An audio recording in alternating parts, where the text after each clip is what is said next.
योगेश एक खानदानी कुम्हार था। उसके पिता भी मटके बनाया करते थे और वो भी, और अब उसके साथ उसका बेटा योगेश भी मटके ही बनाता था।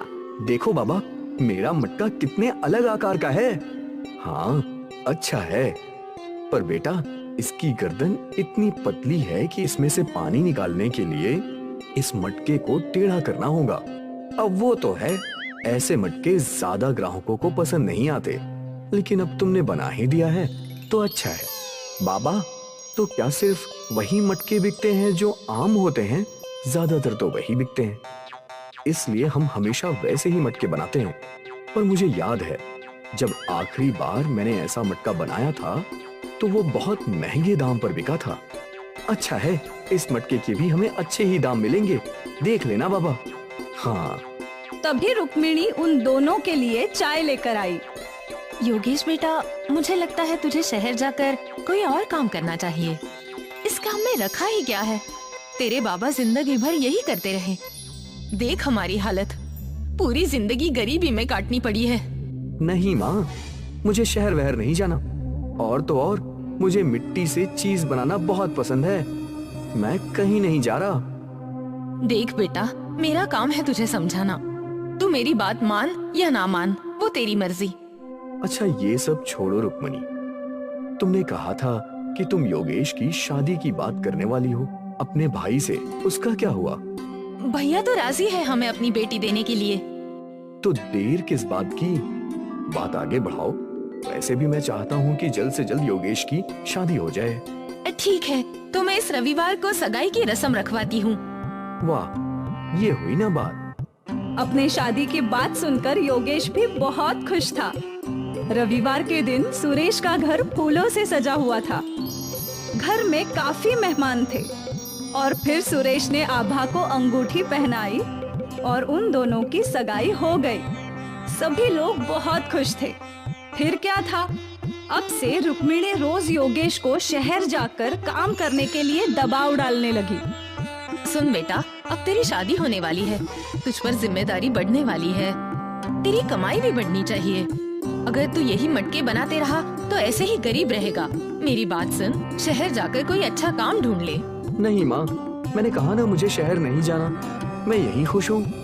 रुक्मिणी का दबाव भी योगेश पर काम नहीं आ रहा था। योगेश को अपने काम से बहुत प्यार था। कुछ ही महीनों में योगेश और आभा की शादी हो गई और रुक्मिणी इस इंतजार में थी आभा के घर आते ही। बेटा, मैं तुम पर एक बहुत बड़ी जिम्मेदारी डाल रही हूँ। मेरा बेटा मेरी बात नहीं सुनता। उसके अच्छे भविष्य के लिए मैं चाहती हूँ कि वो शहर जाकर कोई काम करे, पर वो है कि वो यही रहना चाहता है। अब तुम ही उसे मना सकती हो। मैं कोशिश करूंगी माँ जी। फिर एक दिन योगेश अकेला मटके बना रहा था। आभा उसके पास आ गई। अरे आओ आओ, ये देखो कितना बढ़िया मटका है। हाँ, बहुत अच्छा है। क्या बात है, तुम्हें कुछ कहना है? मैं सोच रही थी कि कब तक आप ऐसे मटके बनाओगे? क्यों ना हम शहर जाकर कोई काम ढूंढे? नहीं आभा, मैं जानता हूँ कि ये सब मेरी माँ ने तुम्हें बोला होगा, पर मेरी बात अच्छे से समझ लो। मुझे मिट्टी का बर्तन बनाने का बहुत शौक है। मैं जिंदगी भर यही काम करना चाहता हूँ। मन मारकर अगर मैं शहर चला भी जाऊँ तो भी मैं खुश नहीं रहूँगा। योगेश की बातें सुनकर आभा स्तब्ध रह गई। उसके पास बोलने के लिए कुछ था ही नहीं। शाम को रुक्मिणी ने आभा से पूछा, क्या योगेश शहर जाने के लिए राजी हो गया? नहीं, और मुझे भी लगता है कि उन्हें यही रहना चाहिए। अब तू ये क्या बोल रही है? माँ जी, उन्हें मिट्टी के बर्तन बनाना बहुत पसंद है। वो मन मारकर शहर नहीं जाना चाहते, और यही सही भी है। 2 महीने गरीबी में रहेगी ना, तब समझेगी कि मैं क्यों शहर भेजने के पीछे लगी थी। माँ जी, आप बस चाहती है कि आपका बेटा अच्छा कमाए, तो वो जरूर होगा। उस दिन से आभा अपने पति के काम की सराहना करने लगी। ये मटका कितना अच्छा है। अच्छा है, पर बाबा बोलते हैं कि ऐसी लंबी गर्दन वाले मटके ज्यादा नहीं बिकते। बिकते हैं, मैंने ये मेले में देखे थे। शायद 300 रुपए के थे। इतना महंगा? आप भी ऐसे मटके मेलों में क्यों नहीं बेचते? मैं कोशिश कर सकता हूँ। आभा ने योगेश को प्रोत्साहित कर दिया था। योगेश ने अलग अलग आकार के मटके बनाए और उन्हें रंग बिरंगे रंग दिए। वाह, ये सब मेले में जरूर बिकेंगे। उम्मीद तो यही है। उस दिन योगेश सारे मटके लेकर मेले में गया। उसके अलग अलग आकार के मटकों को मेले में काफी डिमांड थी। भैया मुझे वो लंबी गार्डन वाला मटका चाहिए। मुझे वो रंग बिरंगा। एक ही दिन में योगेश के सारे मटके बिक गए और उसकी आमदनी अच्छी खासी हो गई। योगेश घर आया और सारे पैसे अपने बाबा के हाथ में रख दिए। ये देखो बाबा, आज की कमाई। अरे ये तो बहुत ज्यादा है। मेले में बेचने का आइडिया आपकी बहू का था। जुग जुग जियो बहू, और हमेशा अपने पति का साथ देना, वरना कुछ औरतें होती हैं जो पति को सिर्फ शहर भेजना चाहती हैं। पास खड़ी रुक्मिणी सब सुन रही थी। आभा और योगेश बहुत खुश थे। उस रात योगेश को एक नया आइडिया आया। आभा, कोई मिट्टी का फ्रिज खरीदेगा क्या? मिट्टी का फ्रिज? मतलब मिट्टी की ऐसी अलमारी जिसमें सब्जियां, फल सब ताजे के ताजे रहें, जो बिना बिजली के चले। क्या आप ऐसा कुछ बना सकते हैं? हाँ, तो फिर देर किस बात की? ये आइडिया तो सुपर हिट हो जाएगा। मैं कल ही मिट्टी का फ्रिज बनाता हूँ। अगली सुबह ही योगेश ने मिट्टी का फ्रिज बनाना शुरू किया। अरे ये क्या बना रहा है? बाबा, ये मिट्टी का फ्रिज है। इसमें सब्जी, फल सब ताजे रहेंगे, वो भी बिना बिजली के। वाह, सुना था पहले के लोग जमीन में गाड़ के सब्जियां, फल ताजे रखते थे। सोचा नहीं था कि मिट्टी से ऐसा कुछ बन सकता है।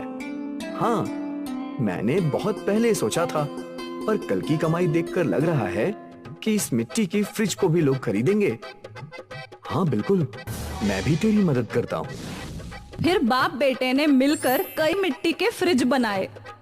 अगली सुबह दोनों उन मिट्टी के फ्रिज को मेले में ले गए। अरे भैया वो क्या है, अलमारी जैसा? वो मिट्टी की फ्रिज है। इसमें आपकी सब्जियां और फल ताजे बने रहेंगे लंबे समय तक, वो भी बिना बिजली के। सच्ची? हाँ बिल्कुल। उस औरत ने एक मिट्टी का फ्रिज खरीद लिया। एक पत्रकार ने मिट्टी के फ्रिज की तस्वीर खींची और फिर देखते ही देखते कई और ग्राहकों ने मिट्टी के फ्रिज खरीदे और सारे फ्रिज बिक गए। आज पहली बार सुरेश ने इतनी कमाई एक साथ देखी थी। वो लोग खुशी खुशी घर गए। देखो भाग्यवान, आज तुम्हारे बेटी की कितनी कमाई हुई है। बाप रे, ये तो कुछ भी नहीं है, अब तो पैसों की बारिश होगी। इसका मिट्टी का फ्रिज का आइडिया कमाल का है। लोगों ने हमें एडवांस दिया है मिट्टी की फ्रिज बनाने के लिए। वाह योगेश, माफ करना बेटा, मैं ही गलत थी। मुझे लगता था कि इस काम में तू कभी खुश नहीं रहेगा, इसीलिए हमेशा तुझ पर शहर जाने का दबाव डालती थी। फिर रुक्मिणी आभा के पास गई। बेटा, ये सब जो हो रहा है वो तेरी वजह से है। तेरे प्रोत्साहन की वजह से आज योगेश ने ये सफलता हासिल की है। काश तेरी तरह मैंने भी इनका साथ दिया होता, तो अब तक हमारे हालात बदल चुके होते। मम्मी जी, आप ऐसी बातें मत कीजिए। अब सब कुछ ठीक हो गया है। अभी तो हमारे खुशियों के दिन आए हैं और आप पिछली बातों को याद कर रही हैं। जाने दीजिए, अब से सब सही होगा। सही नहीं, सब अच्छा होगा, बहुत अच्छा।